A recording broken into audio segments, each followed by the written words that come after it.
Good morning बच्चों, मैं हूं विनोद सिंह और आप देख रहे हैं वेक्टर गुरु चैनल। बच्चों, आज हम क्लास 12 फिजिक्स का पहला chapter electric charge and electric field का चौथा लेक्चर करने वाले हैं। बच्चों, आज हम पढ़ेंगे Coulomb's law in vector form. Coulomb's law का जो स्केलर फॉर्म था वो हम लेक्चर 2 में पढ़ चुके हैं और उससे रिलेटेड क्वेश्चन लेक्चर 3 में पढ़ चुके हैं। तो बच्चों, आज हम वेक्टर फॉर्म पढ़ेंगे। वेक्टर फॉर्म में हमें जो आपका कूलॉम्स फोर्स है ना, दो चार्ज के बीच में जो फोर्स लगता है, इंटरेक्शन फोर्स, उसकी डायरेक्शन के साथ ही उसका जो मैग्नीट्यूड कैसे निकालते हैं वो पढ़ेंगे। ठीक है बच्चों। तो माना बच्चों इसमें दो चार्ज Q1 और Q2 हैं, उनको हमने कोऑर्डिनेट के माध्यम से इसकी पोजीशन माना यहाँ पर Q1 है, A हो गया, और यहाँ पर Q2 है, यहाँ पर हमने B ले लिया, और जो यहाँ पर ओरिजिन O से दिखा दिया। अच्छा, अब जो Q1 की जो पोजीशन है उसको हमने वेक्टर R1 से दिखा दिया, और जो Q2 की पोजीशन है उसको वेक्टर R2 से दिखा दिया। ठीक हो गया? ठीक है। अब जो सबसे पहले हम इसमें यहाँ पर दो चार्ज बना देते हैं, है ना, Q1 और Q2। अब ये दोनों पॉजिटिव हैं तो इनमें कौन सा फोर्स लगेगा? रिपल्सन फोर्स लगेगा। तो रिपल्सन फोर्स जो लगेगा Q1 Q2 पे लगाएगा, Q2 Q1 पे लगाएगा। Q1 जब Q2 पे लगाएगा रिपल्सन फोर्स, तो उसकी डायरेक्शन कहाँ होगी? इधर की ओर होगी, और उसको हम डिनोट करते हैं वेक्टर F1 2 ऐसे, सॉरी 2 1। इसका मतलब है Q1 ने Q2 पर लगाया है, तो जिसने फोर्स लगाया उसको पीछे लिखते हैं और जिस पे लगाया उसको आगे लिखते हैं। ठीक है। और दूसरा चीज, Q1 पर कौन फोर्स लगाया? Q2 लगाएगा, और कहाँ की ओर लगेगा? इधर की ओर लगेगा, क्योंकि रिपल्सन फोर्स है ना, तो ये लगेगा इधर को, और ये लगेगा वेक्टर F1 2। ये हो गया। अब इसका मतलब क्या है? वेक्टर F1 2 का मतलब है Q2 ने Q1 पे लगाया है। तो सबसे पहले हमको ये जानने की ज़रूरत है इसमें, है ना। अच्छा, दूसरा क्या है? इसको हमने A लिया है, इसको B लिया है। अब जो डिस्टेंस है A और B के बीच की, है ना, उसको हम दो तरीके से इसमें ले सकते हैं। जैसे माना मैं AB ले रहा हूँ, है ना, वेक्टर AB, तो इसका मतलब ये है कि हम फर्स्ट A पॉइंट को मान रहे हैं और दूसरा किसको मान रहे हैं? B। मतलब हम A से B की तरफ जा रहे हैं, मतलब A से B की तरफ जा रहे हैं। मतलब पहला जो फर्स्ट हमारा चार्ज है वो Q1 है, Q1, दूसरा कौन है? Q2।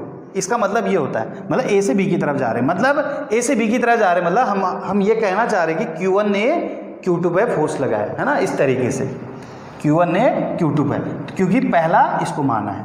अब इसको कैसे लिखेंगे? डायरेक्शन के तौर पे, है ना, इसको R के टर्म में लिखें तो R हो गए 1 2 लिखेंगे इसको। R1 2 का मतलब है 1 से 2 की तरफ जा रहे हैं, 1 से 2 की तरफ जा रहे हैं। ठीक है। अच्छा, अगर हम इसको वेक्टर R1 2 को अगर हम कैलकुलेट करें, है ना, तो वो कैसे करते हैं?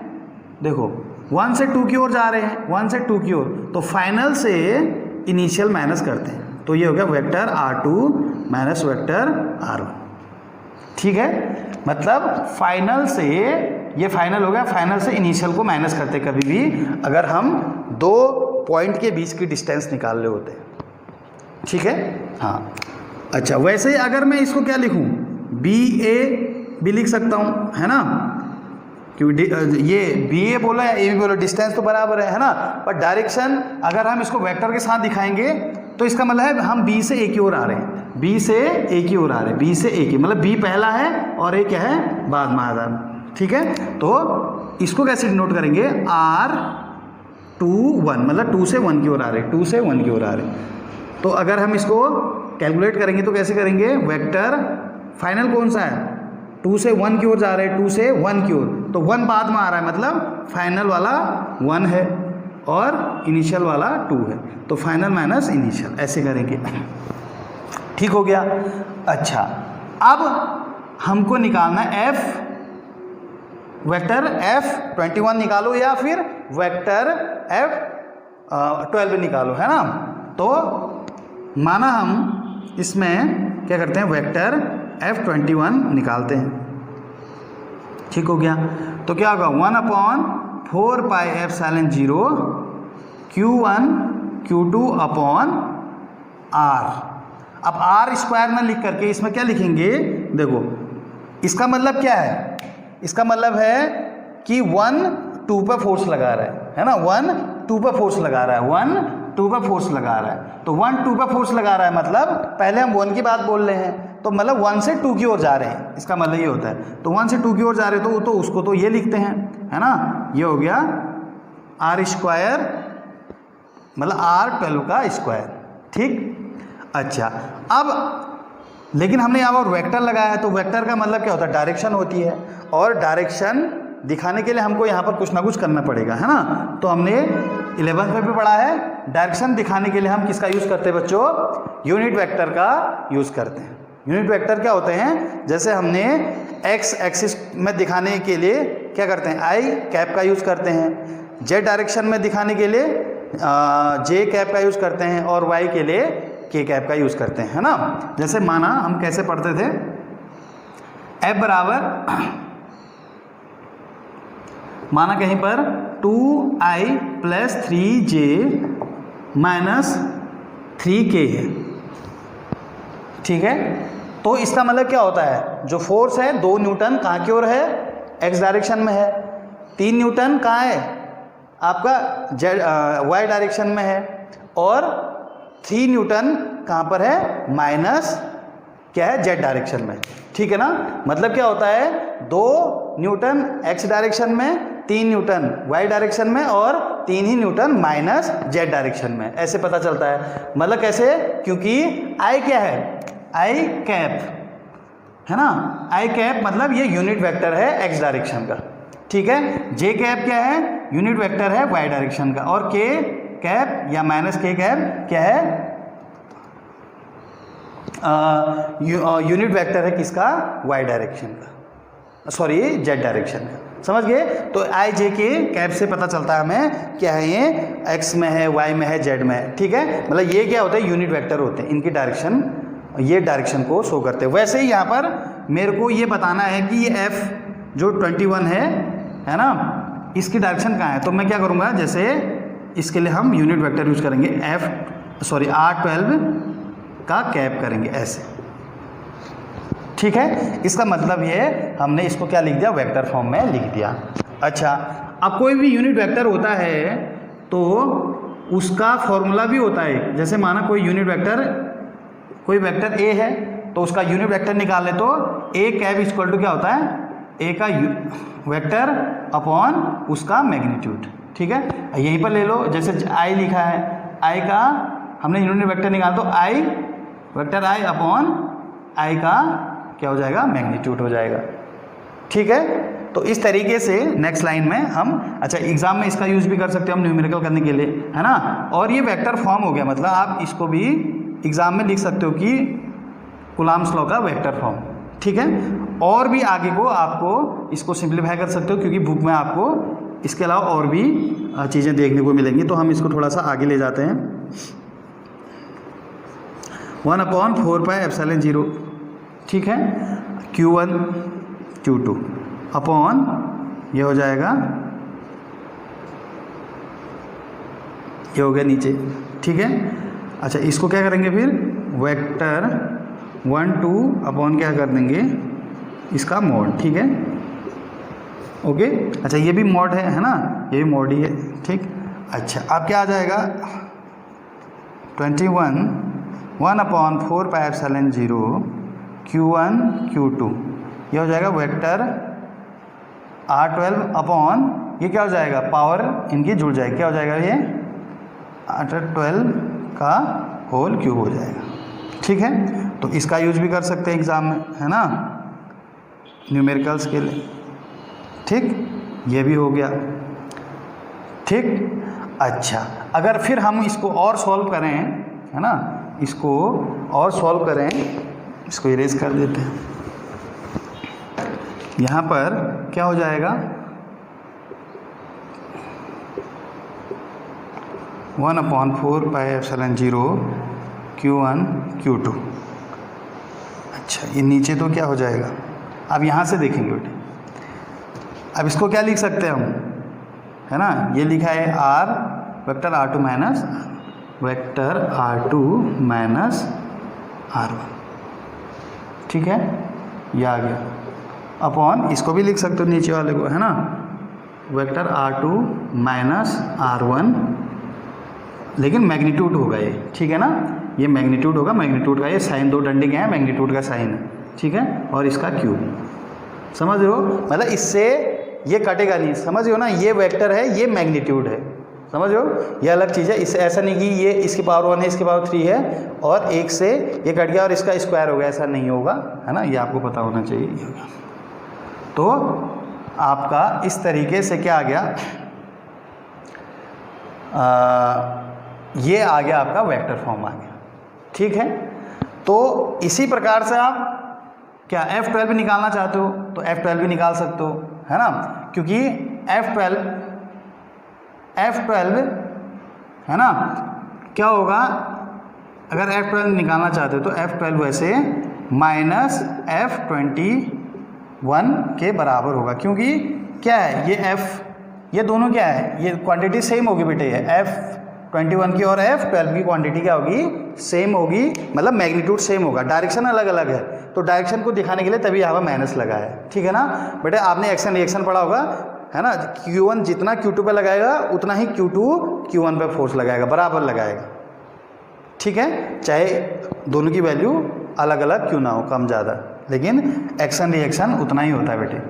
अच्छा, तो उसी प्रकार से आप अगर ये निकालना चाहते हो तो यहाँ पर क्या रखोगे, यहाँ पर नीचे क्या रखोगे, 12 रखोगे, है ना, ये 12 रखोगे और यहाँ पर क्या आ जाएगा आपका, यहाँ पर 21 आ जाएगा। तो सिमिलरली सॉल्व करेंगे तो F जो 12 है वो क्या आ जाएगा, 1/4 पाई एप्सिलॉन 0 Q1 Q2, है ना, यहाँ से क्या आ जाएगा लास्ट में R1 माइनस R2 अपॉन यह आ जाएगा R1 माइनस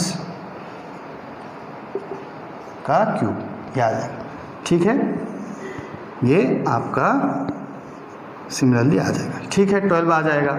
अच्छा, हम न्यूमेरिकल करेंगे, है ना, तो न्यूमेरिकल हम जब करेंगे तो फिर जो बाकी का डाउट है क्लियर हो जाएगा। तो आप लोग इसको लिख सकते हैं ना,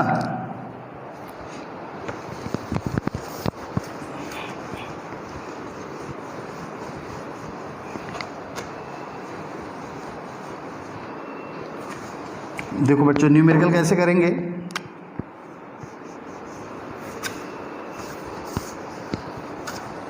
क्वेश्चन है न्यूमेरिकल कैसे आता है, if there are 2 charges Q1 10 to the power minus 4 and Q2 4 into 10 to the power minus 4 coulomb, दोनों कूलाम है। ठीक है, ये भी कूलाम है और ये भी कूलाम है। ठीक हो गया। आर प्लेस्ड एट,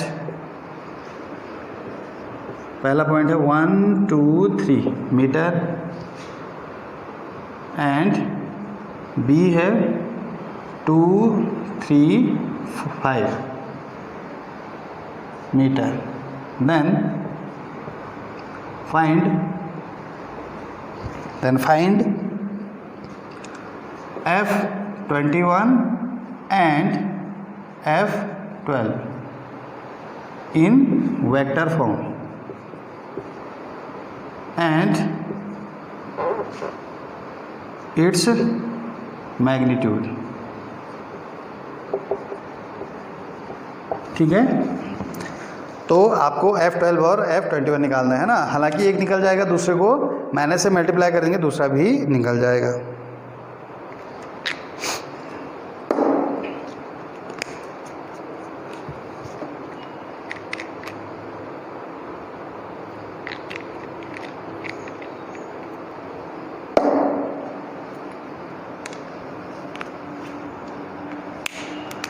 अच्छा, अब क्या होगा, माना यहाँ पर ये Q1 है और ये Q2, तो Q1 A पे ले है, ये B पे लिया है। Q1 की पोजीशन क्या है 1 2 3, Q2 की क्या है 2 3 5। ठीक है, वेक्टर फॉर्म में दिया है ना, मतलब ये R1 हो गया है ना, इसको आप वेक्टर R1 बोल दो और इसको वेक्टर R2 बोल दो। ठीक, तो हम F21 निकालते हैं, तो उसका फॉर्मूला 1/4πε0 Q1 Q2 है ना, अपॉन यहाँ पर क्या था R, आप लास्ट वाले का भी यूज़ कर सकते हो है ना, R2 माइनस R1, ठीक, अपॉन R